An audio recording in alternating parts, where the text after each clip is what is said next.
आप सपोज करिए कि 1 लाख रुपए की एफडी कर रही है, आप बिल्कुल एफडी 1 लाख रुपए की करिए, लेकिन उस 1 लाख को थोड़ा सा क्वांटिटी कम करके 80,000 की बैंक एफडी में कर दीजिए, और उसी 20,000 को उसी कंपनी के शेयर में डाल दीजिए। अगर आप एसबीआई में एफडी कर रहे हैं तो आप एसबीआई का 20,000 का शेयर भी खरीद लीजिए, और आईसीआईसी में कर रहे हैं तो आप 1 लाख की एफडी करा रहे थे, 80,000 की एफडी कराइए और 20,000 का आप जो है वो शेयर खरीद लीजिए।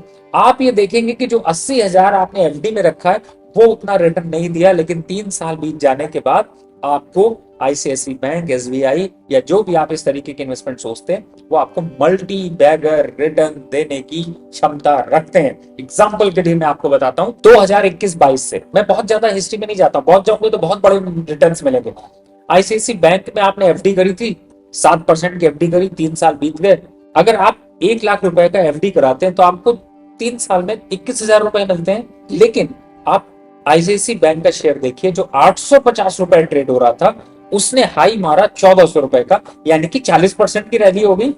तो अब आप मुझे ये बताइए कि आपको 8% पसंद है या फिर 40%, आप खुद चूज कर लीजिए। यानी कि आपका जो छोटा अमाउंट, यानी कि मैंने 1 लाख का एग्जाम्पल दिया था, 1 लाख में से 20,000 रुपए भी आपके लिए बड़ा काम कर रहा है।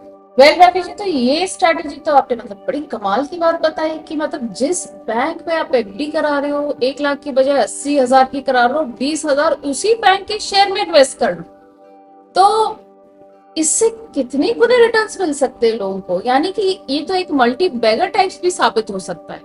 I think this is a very very interesting fact.